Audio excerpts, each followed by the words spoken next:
말씀은 디모데 후서 1장 9절에서 12절 말씀입니다. 우리 찾으셨으면 한 목소리로 아멘. 그럼 우리 같이 합독하시겠습니다. 시작. 하나님이 우리를 구원하사 거룩하신 소명으로 부르심은 우리의 행위대로 하심이 아니요 오직 자기의 뜻과 영원 전부터 그리스도 예수 안에서 우리에게 주신 은혜대로 하심이라. 이제는 우리 구주 예수의 나타났으니 그는 사망을 패하시고 복음으로써 생명과 썩지 아니할 것을 드러내신지라. 내가 이 복음을 위하여 선포자와 사도와 교사로 세우심을 입었노라. 이로 말미암아 내가 또 이 고난을 받되 부끄러워하지 아니함은 내가 믿는 자를 내가 알고 또한 내가 위탁한 것을 그날까지 그가 능히 지키실 줄을 확신함이라.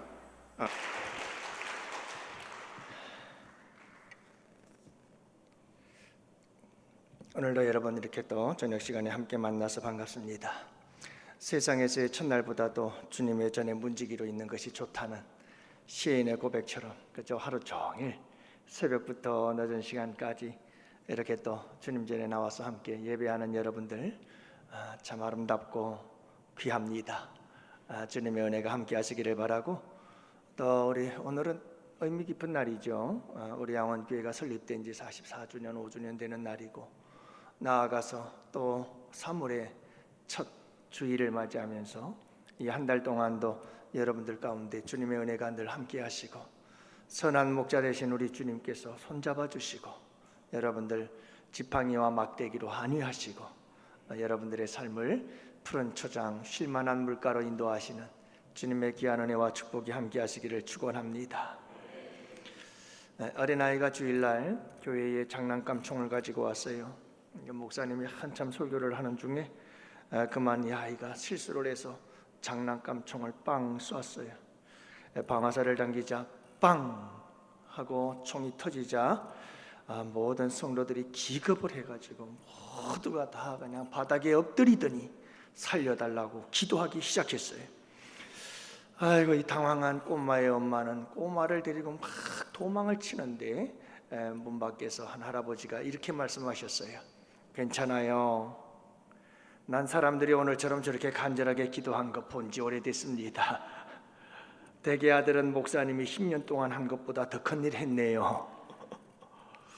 여러분들 총소리 듣고 살려달라고 기도하지 마시고 평소에 기도 잘하시기를 바랍니다. 꼭 우리는 이렇게 총소리 듣고 죽을 것 같은 어려움에 처해야 납작 엎드려서 주님 살려달라고 이렇게 아우성을 치는데, 그런 기도도 소중한 줄로 믿습니다. 안 하는 것보단 100번 낫거든요. 그래도 급할 땐 우리 주님 계시니 좋죠. 여러분 응급센터로 달려가는 것도 좋지만 평소에 늘 우리 주님께 찾아 나와서 치료받고 고침받고 건강해지는 역사가 있게 되기를 축복합니다. 여러분들이 늘 우리 예수님과 함께 교제하고 우리 주님과 함께 사랑을 나누며 살아갈 수 있는 우리 성도님들 되시기를 축복합니다.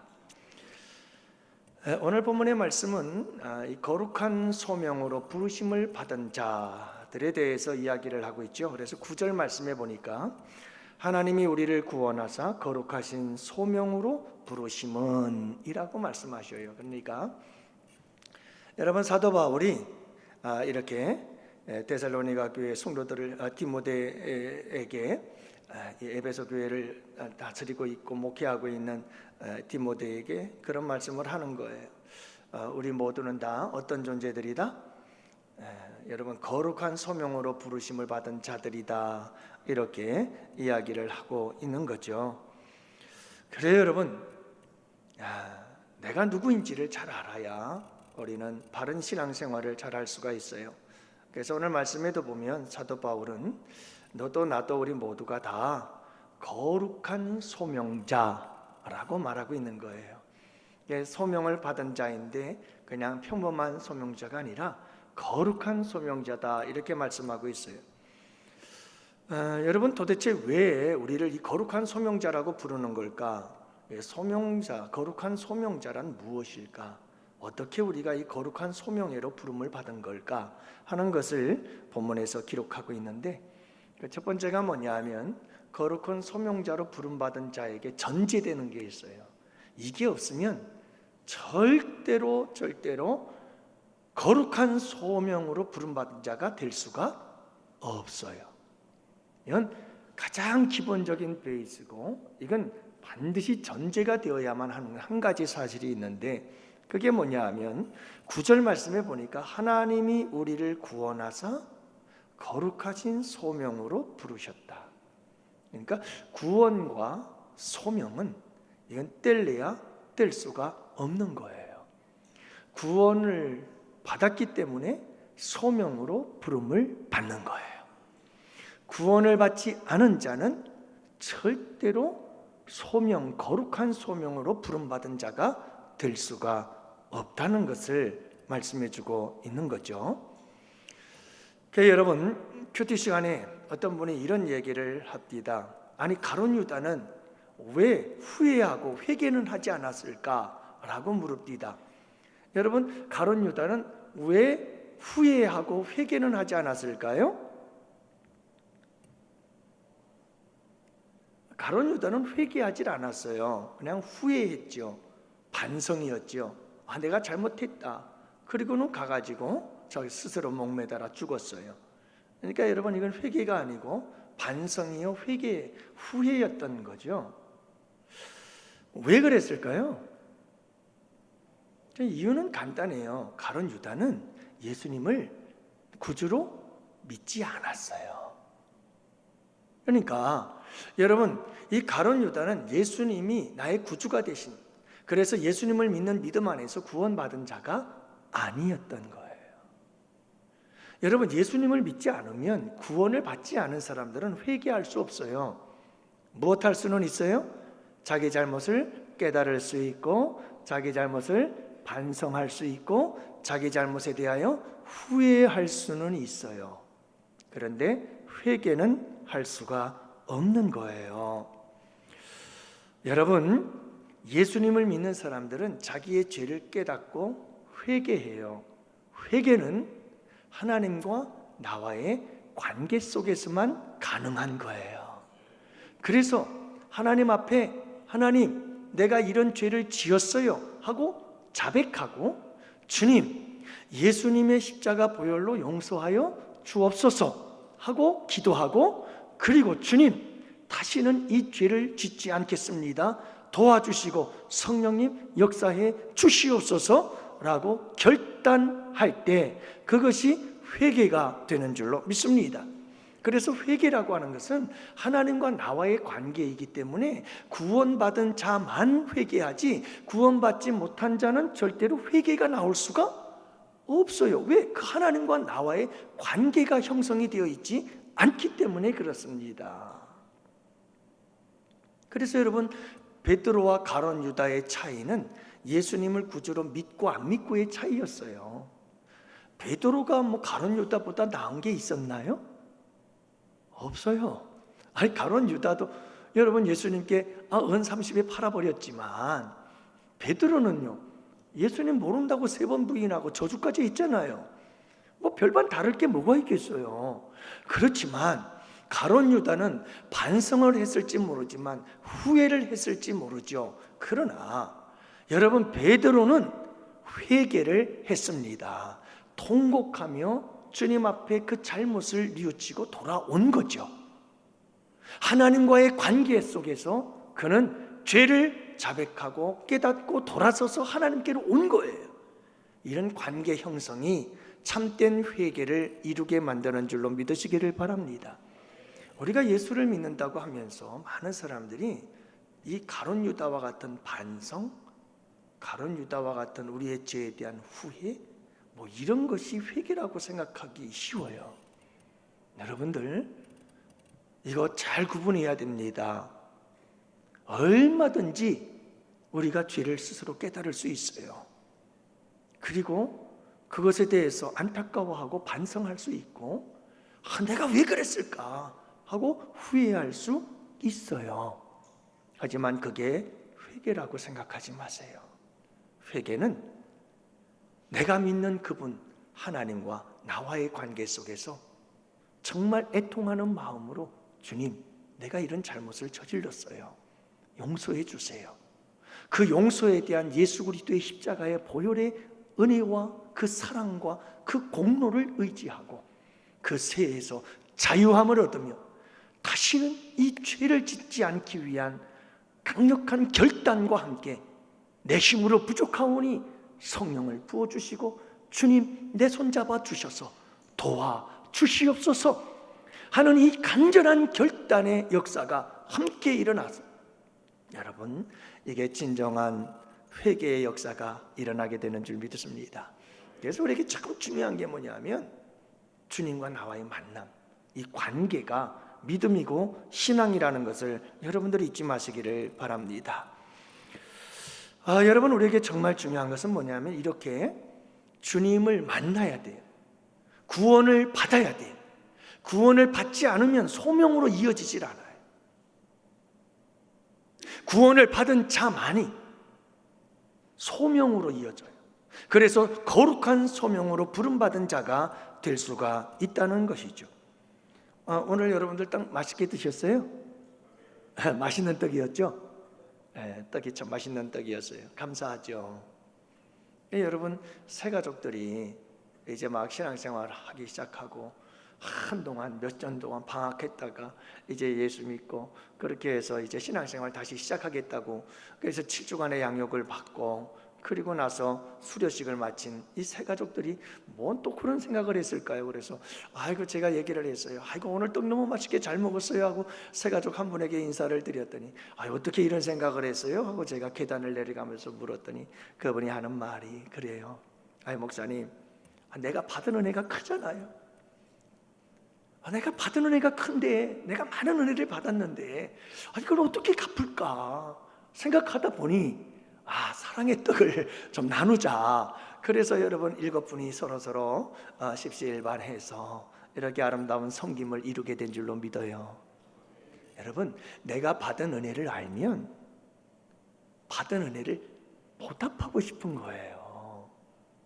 이것이 소명으로 이어지는 줄로 믿습니다. 내가 구원의 은혜를 받잖아요. 그러면 내가 구원의 은혜를 받은 걸 아는 사람은, 그래서 내가 구원을 받고 그 구원의 은혜를 아는 사람은 그 구원의 소중함을 알아요. 그래서 무엇하게 되는 거죠? 거룩한 소명의 부르심을 받은 자가 되어서 나도 다른 사람을 전도하여 구원하는 일을 행하게 되는 거예요. 그게 거룩한 소명이에요. 이게 여러분, 이 구원받음과 거룩한 소명으로의 삶은 이건 구분할 수가 없어요. 받았기 때문에 가는 거예요.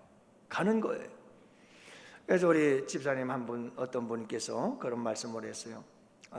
회사에서 이번 늘 회사에 가서 회사 직원들에게 이렇게 전도하기를 참 좋아하셔요. 우리 함께 따라할까요? 직장이 선교지다. 여러분, 직장이 선교지예요. 우리의 삶의 현장이, 그것이 전도의 현장이에요. 우리 학생들, 특별히 우리 중학교 1학년 학생들, 관교 중학교는 이제 접수했다. 네, 이제 드디어 내일 모레 개학이에요. 가면 전부 다 친구들 끌고 어디로 온다? 교회로 온다. 네, 이제 우리 학생부 끝난 거예요. 네, 큰일 났어요. 교육감 부족해서. 네. 우리의 삶의 현장이 바로 복음을 전하는 곳이 있죠. 그래서 이 집사님께서도 직장에 가서 만나는 직원들에게 이렇게 자꾸 예수님을 전하는 거죠. 어떤 분에게 예수님을 믿으시라고 이렇게 전도를 했더니 그분께서 하시는 말씀이, 그렇잖아도 지금까지 불교를 믿었는데 남편하고 자꾸 이게 불화가 일어나서 이게 불교를 다니면서 불교를 믿고 나서부터 자꾸 남편하고 이게 충돌이 일어나고 불화가 일어나고, 그래서 남편하고 의논을 했대요. 이제 우리 종교를 좀 바꿔보자. 그렇게 생각하고 있었는데, 서로 얘기를 하고 있었는데, 대뜸 우리 교회 가서 예수 믿읍시다 하고 전도를 하니까 아이고 좋다구나 하고, 그래요, 우리 남편하고 의논을 해서 우리 교회를 나갈게요 그러더라는 거예요. 그래서 남편과 얘기를 나누고, 그래서 교회 나가기로 약속을 하고, 그렇게 해서 교회를 나가기로 그렇게 약속을 했다는 거죠. 여러분, 생각 외로 우리의 삶의 현장에 만나는 사람들이 정말 예수님이 필요한 사람들이 많아요. 정말 필요한 사람들이 많아요. 그래서 정말 우리에게, 여러분, 이 구원의 은혜를 받은 자들은 이 거룩한 소명회로 부름을 받는 자로 이어져 가야 돼요. 여러분, 이 아름다운 이음이, 이 연결이 우리 가운데 있게 되기를 축복합니다. 아니, 이거는 자연스럽게 되어져 가야 되는 거예요. 왜냐하면 구원의 은혜를 받은 자는 그 구원의 은혜를 알고 그 구원의 은혜를 함께 나누기를 원하는 거예요. 이게, 그래서 구원받은 자는 자연스럽게 이 거룩한 소명을, 부르심을 받은 자로 나아가게 되는 줄 믿습니다. 우리 양원교회 성도들이 다 그런 성도들이 되지 않았어요? 참 감사하지요. 우리 모두가 다 열심히 얼마나 전도를 하는지 모르겠어요. 여러분, 우리 다 같이 함께 이런 아름다운 거룩한 소명자들이 되시기를 축복합니다. 그러면 이런 구원과 우리가 거룩한 소명회로 부름을 받은 것은 어떻게 된 걸까? 이게 어떻게 내가 하나님께로부터 구원받고 또 하나님께 이렇게 거룩한 소명으로 부름을 받았을까라고 하는 건데요, 거기에 대해서 이렇게 말씀하고 있어요. 하나님이 우리를 구원하사 거룩하신 소명으로 부르심은 우리의 행위로 하심이 아니요 오직 자기의 뜻과 영원 전부터 그리스도 예수 안에서 우리에게 주신 은혜대로 하심이라, 이렇게 말씀하고 계셔요. 참 놀라운 신비가 담겨져 있어요. 우리를 구원하는 데 있어서 하나님이 얼마나 정성을 다했는지, 우리를 구원하기 위한 이 구원의 역사 속에 우리 주님께서 얼마나 심혈을 기울였는지 신비로움이 담겨져 있어요.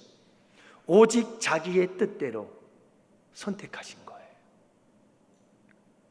하나님께서 이 세상의 인류의 역사 속에 수많은 사람들이 태어났다 가지만 그 속에서 하나님께서는 우리들을 하나님의 자녀로 오직 자기의 뜻대로 나를 택하신 줄로 믿습니다. 이 택함은 정말 신비로운 거예요. 놀라운 거예요. 내가 잘나서, 내가 똑똑해서 아니에요. 내가 선을 행해서, 내가 의를 행했기 때문에 아니에요. 우리의 행위가 아니에요. 오직 하나님의 뜻대로 된 거예요. 그 다음이 뭐라고요? 영원 전부터.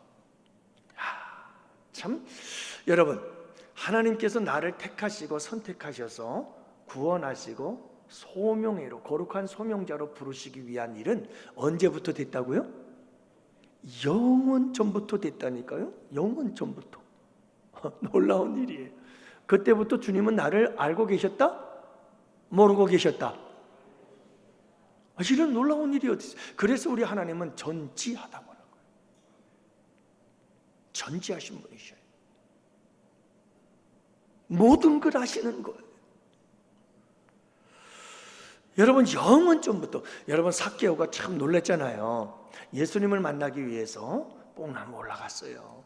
그런데 뜻없이 예수님께서 하시는 말씀이, 삭개오야, 아니 언제 만났다고? 생전 처음 만나는. 예수님께서 삭개오를 어떻게 아시느냐고요? 요즘 요한복음을 금요 철야 예배 때 나눕니다. 나다나엘이, 여러분, 예수님께 나오자 내가 무화과 나무 아래 이래 보았느라 내 속에 간사한 것이 없구나 그러면서, 우리 주님은 모든 것을 보고 모든 것을 알고 계실 뿐만 아니라 영원 전부터 우리를 알고, 영원 전부터 우리를 택하셔서, 영원 전부터 우리를 구원하실 것을 측정하시고 일하시고 계셨다는 거예요. 그래서 예수 그리스도 안에서 그 구원을 이루시고 성취하신 줄 믿습니다. 그래서 여러분 읽은 말씀이 그거예요. 오직 자기의 뜻과 영원 전부터 가지고 있었던 그 계획을 그리스도 예수 안에서 이루신 거예요. 이게 우리에게 주신 은혜란 말이에요. 이게 은혜. 이게 놀라운 구원의 은혜예요. 이게 놀라운 구원의 은혜. 그냥 어느 날 갑자기 우리에게 구원이 이루어진 게 아니라는 거예요. 참 놀라운 구원이죠. 여러분, 이것은 전적인 하나님의 은혜였어요.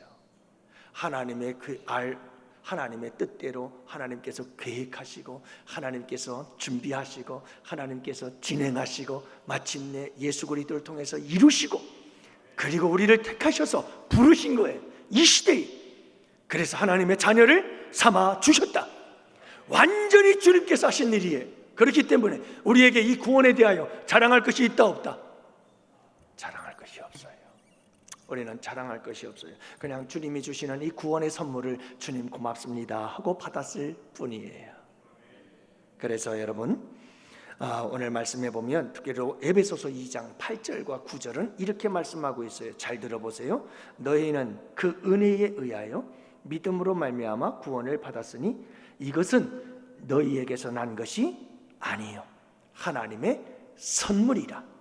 행위에서 난 것이 아니니 이는 누구든지 자랑하지 못하게 함이라. 우리가 자랑할 건 아무도 없어요. 여러분, 오직 우리의 자랑이 있다면 우리를 구원하신 하나님, 우리를 구원하신 예수 그리스도, 그분만이 우리의 자랑이 되는 줄 믿습니다. 그래서 여러분, 우리는 이 은혜로 구원받고, 그래서 우리는 여러분 모든 복음을 전할 때 돈 받고 하는 건 아니잖아요, 그렇죠? 복음은 거저 받아서 거저 주는 것이죠. 그래서 여러분 예수 복음 전할 때 우리는 돈 들여가면서 전하죠. 소중한 거예요. 여러분, 우리가 이렇게 구원을 받고 그리고 복음을 전하는 거룩한 소명자가 될 수 있었던 것은 우리가 잘나서가 아니에요. 우리가 어떤 행위로 우리가 이렇게 된 게 아니에요. 전적으로 여러분 영원전부터 오직 당신의 뜻대로 우리를 택하셔서 예수 그리스도를 통해서 우리를 구원하심을 완성하시고 우리를 부르셔서 하나님의 자녀 삼으시고 구원해 주신 그 은혜, 여러분 이 은혜는 전적인 우리 주님 하나님의 은혜인 줄로 믿습니다. 여러분, 이제 세 번째로 우리가 생각해 봐야 될 것은 이 거룩한 소명, 이 거룩한 소명이 뭘까 하는 건데, 복음을 위해서 세움을 입었노라. 그러니까 거룩한 소명은 곧 뭐죠? 복음이에요. 복음을 전하는 것, 이것이 거룩한 소명이라는 것을 말씀하고 있습니다. 그래서 10절 말씀이 바로 복음에 대해서 얘기를 하는 건데, 이제는 우리 구주 예수 그리스도의 예수의 나타나심으로 말미암아 나타났으니 그는 사망을 패하시고 복음으로써 생명과 썩지 아니할 것을 드러내신지라. 예수 그리스도의 죽음과 부활을 이야기를 하고 있는 거죠. 이게 복음이에요. 이 복음을 위해서 내가 무엇 되었다? 세우심을 받았다. 이게 사도 바울의 고백이기도 하고 디모데이기도 하고 모든 교회 성도들도 여러분 바로 이 거룩한 소명, 복음 전파를 위해서 우리는 세움을 입었다, 이렇게 말씀하고 있습니다. 그러면서 11절, 내가 이 복음을 위하여 선포자, 사도, 교사로 세우심을 입었노라, 이렇게 얘기를 합니다. 여러분, 우리 모두가 다 이 세 가지 함께 만들어 가야 돼요. 우리는 예수 그리스도를 선포할 뿐만 아니라 또한 여러분 사도, 하나님께로부터 보내심을 받은 자들이죠. 그래서 달려가서 예수 그리스도의 복음을 선포할 뿐만 아니라 교사로도 세우심을 받았다. 복음을 위해서 반드시 우리는 선포할 뿐만 아니라 무엇 해야 된다? 교사로서 가르쳐야 한다는 거예요. 그래서 예수님의 3대 사역이 가르치고 전파하고 치유하시는 사역이었어요. 고치는 사역. 그래서 여러분이 고침의 사역은 변화의 역사예요. 사람을 새롭게 하는 거죠. 그래서 우리 교회 안에 예수님의 이 3대 사역이 이루어져야 되는 거예요. 우리는 복음을 선포하고 복음을 전파하고 프리칭, 그 다음에 중요한 것은 여러분 예수 그리스도에 대해서 무엇하고? 가르치고 티칭. 그리고 여러분 마지막 세 번째로 우리는 고치는 사역을 해야 합니다. 힐링의 사역들을 이루어 나가야 하는 거죠. 이게 교회의 궁극적인 목적이고 사명이에요. 왜? 예수님이 오셔서 하신 3대 사역이기 때문에 예수님의 몸된 교회가 이 시대에 해야 될 일이 바로 이 세 가지 일이에요. 그래서 여러분 전도하고 복음만 선포하는 게 끝나는 게 아니라 복음 전도하고 선포해서 돌아오면 뭐 해야 돼요? 가르쳐야 돼요. 가르쳐야 돼요. 그리고 또 무엇까지 나아가야 돼요? 여러분 그들의 상한 영혼들을 치료하고 고치고 그리고 그들을 새 사람으로 변화시키는 역사를 이루어야 되는 거예요. 이게 우리 교회가 해야 될 거룩한 사명인 줄로 믿습니다. 사랑하는 성도 여러분, 우리가 열심히 이 복음을 전하는 일에 세움을 받았으니 우리 교회 열심히 전도합시다. 열심히 전도합시다. 그래서 저희가 우리 선교위원회에서 올해 전반기 후반기 그렇게 해서 개척교회 2교회를 우리가 가서 전도를 해주는 그런 섬김을 하기로 했습니다. 그리고 이제 4월 달에 한 교회를 선택해서 우리가 가서 전도를 하기로 했어요.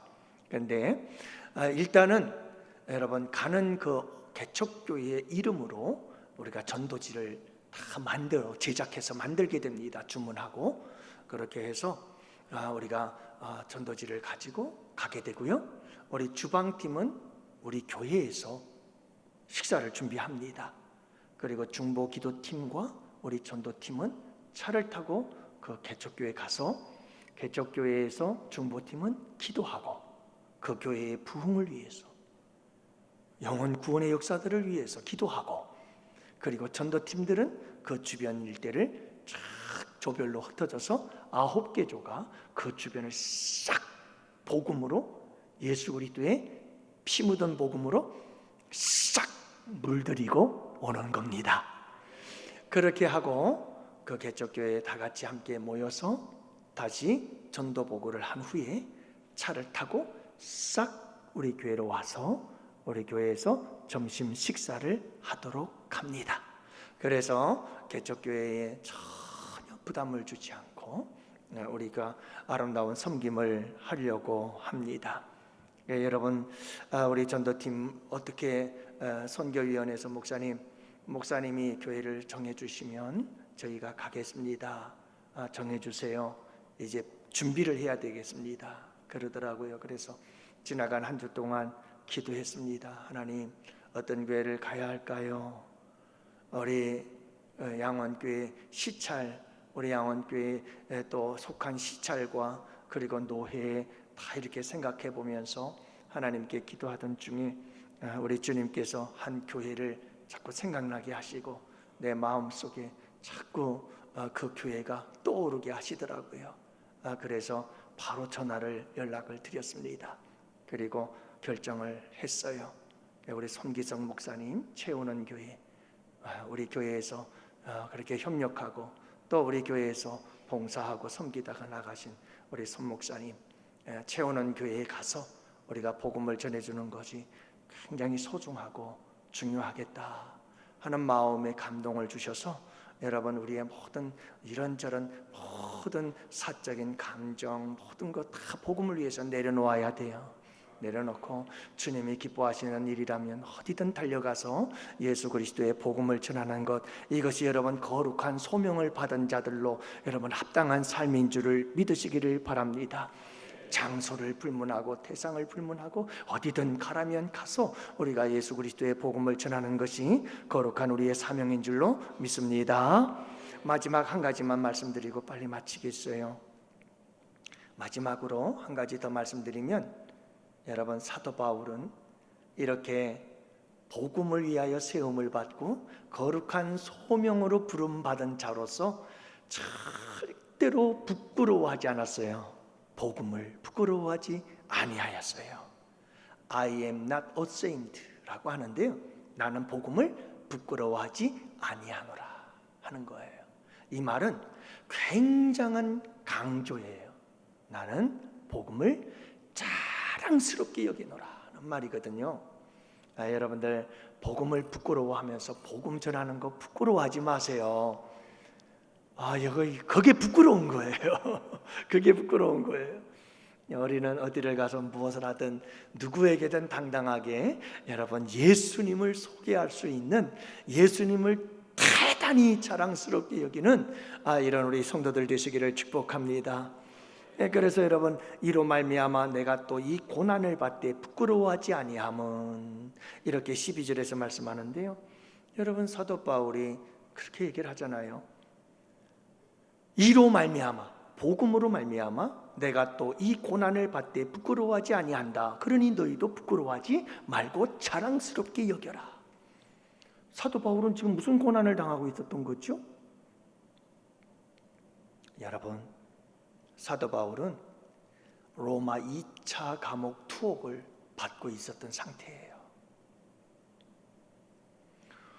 그래서 사도 바울은 지금 감옥에 있는데 1차 로마 감옥에 투옥되었다가 나왔다, 잠시 후에 또다시 2차 투옥을 당하게 되어지고, 그리고 거기서 사도 바울은 순교하게 됩니다.